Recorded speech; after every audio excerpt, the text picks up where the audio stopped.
نحمده ونصلي ونسلم على رسوله الكريم اما بعد فاعوذ بالله من الشيطان الرجيم بسم الله الرحمن الرحيم ان الذين كفروا سواء عليهم أنذرتهم أم لم تنذرهم لا يؤمنون آمنت بالله صدق اللہ العظیم۔ پیارے پیارے معزز سامعین، السلام علیکم ورحمۃ اللہ تعالی وبرکاتہ۔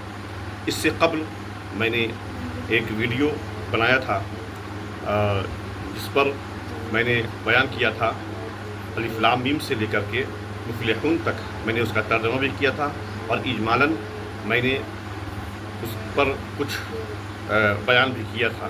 اس کے بعد اللہ تعالیٰ آگے ارشاد فرماتا ہے ان الذین کفروا سواء علیہم أنذرتهم أم لم تنذرهم لا یؤمنون۔ پہلے اس کا ترجمہ آپ سماعت کیجیے کہ بے شک جن کے مقدر میں کفر ہے تم انہیں ڈراؤ یا نہ ڈراؤ، وہ ایمان لانے کے نہیں۔ تو اللہ تعالیٰ ارشاد فرماتا ہے اس آیت کریمہ کے اندر کہ میرے مقدس محبوب تاجدار کائنات صلی اللہ علیہ وسلم، جن کے مقدر میں کفر ہے جیسے کہ ابو لہب، ابو جہل، اس کے مقدر میں کفر ہے، تو آپ ان کو ڈراؤ یا نہ ڈراؤ، یہ ایمان قطعی نہیں لائیں گے۔ اللہ تعالیٰ نے اہل ایمان کے بعد منافقین کا ذکر کیا اور کفار کا ذکر کیا۔ کیوں؟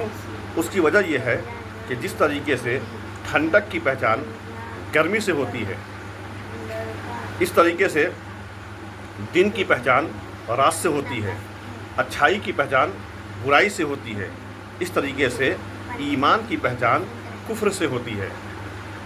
ایمان کو بیان کرنے کے بعد کہ ایمان کیا ہے، اس کو بتانے کے بعد اللہ تعالیٰ نے یہاں پر منافقین کو بیان کیا کہ منافقین کسے کہتے ہیں اور کفار کسے کہتے ہیں۔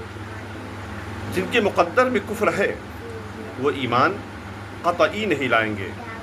تو اللہ تعالیٰ نے یہاں بیان فرما دیا کہ جن کی قسمت میں کفر ہے وہ ایمان نہیں لائیں گے۔ اب یہاں پر سوال پیدا ہوتا ہے کہ کفر کسے کہتے ہیں؟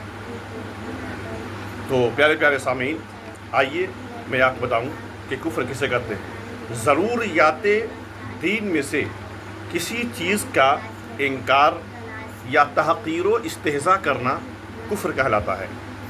اور ضروریات دین کیا ہیں؟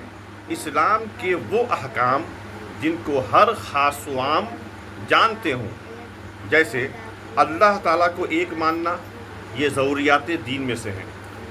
اس طریقے سے نماز، روزے، زکوٰۃ، حج، جنت، دوزخ اور قیامت میں اٹھایا جانا، یہ ضروریات دین میں سے ہیں جن کو ہر خاص و عام جانتے ہی ہیں۔ ان میں سے اگر کسی ایک کا بھی انکار کر دیا یا پھر ان کو حقارت بھری نظروں سے دیکھا یا مثلاً نماز کو ہلکا جانا، تو وہ بلا شک و شبہ دین اسلام سے خارج ہو جائے گا اور کفر کی منزل تک پہنچ جائے گا۔ اس لیے پیارے پیارے سامعین، قرآن کی آیت کہہ رہی ہے کہ جن کے مقدر میں کفر ہے وہ ایمان نہیں لائیں گے، اور ہاں جن کی قسمت میں کفر نہیں ہے تو وہ دعوت و تبلیغ کے ذریعے ایمان لائیں گے۔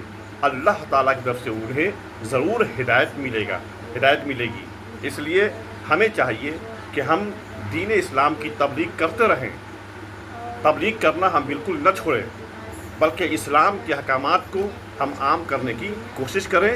جن کے مقدر میں کفر نہیں ہوگا انشاءاللہ وہ اسلام لائیں گے، دامن اسلام سے ہلکا بہوش ہوں گے، دامن اسلام میں ضرور آئیں گے۔ اور جن کے مقدر میں کفر ہوگا، قرآن کہہ رہا ہے یہ میں نہیں، یہ میرا ایمان بولتا ہے، اور روح محمدی میں قرآن بولتا ہے کہ وہ قطعی ایمان نہیں لائیں گے۔